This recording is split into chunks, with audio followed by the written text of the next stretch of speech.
রমজানের দ্রব্যমূল্য স্বাভাবিক রাখতে বার্তা দিলেন ডক্টর ইউনূস। এবি পার্টির কার্যনির্বাহী পরিষদের 21 জন সদস্য নির্বাচিত। পাকিস্তান আফগানিস্তান উত্তেজনা তুঙ্গে, সীমান্তে নিহত 8।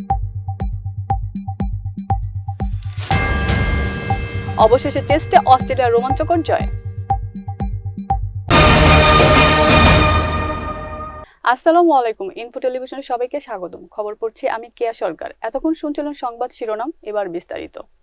আসন্ন রমজানের দ্রব্যমূল্য ও পণ্য সরবরাহ শৃঙ্খল স্বাভাবিক রাখার জন্য মাঠ পর্যায়ে কর্মকর্তাদের কাজ করার নির্দেশ দিয়েছেন প্রধান উপদেষ্টা প্রফেসর ডক্টর মোহাম্মদ ইউনূস। সোমবার 30শে ডিসেম্বর প্রধান উপদেষ্টার কার্যালয় থেকে এক ভিডিও কনফারেন্সের মাধ্যমে 4টি বিভাগের 31টি জেলার কর্মকর্তাদের সঙ্গে আলোচনায় যুক্ত হয়ে এই নির্দেশ দেন তিনি।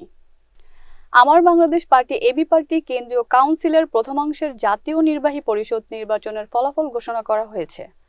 নির্বাচনে কার্যনির্বাহী পরিষদের 21 সদস্য নির্বাচিত হয়েছেন।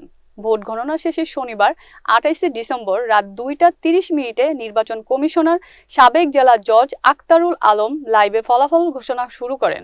এর আগে 27 ও 28শে ডিসেম্বর 2 দিন সকাল 10টা থেকে বিকেল 4টা পর্যন্ত উৎসব মুখর পরিবেশ ও উৎসাহ উদ্দীপনার মধ্য দিয়ে এবি পার্টির কার্যনির্বাহী পরিষদ নির্বাচন অনুষ্ঠিত হয়।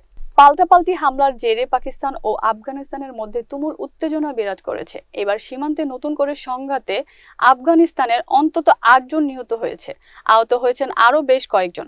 সোমবার 30শে ডিসেম্বর এক প্রতিবেদনে এই তথ্য জানিয়েছে পাকিস্তানি সংবাদ মাধ্যম দ্য ডন। তখনও পঞ্চম দিনের 20 ওভারের মতো খেলা বাকি। টেস্ট জিততে অস্ট্রেলিয়া দরকার 4 উইকেট। ভারতের লক্ষ্যটা অবশ্য অনেকটা নাগালের বাইরে।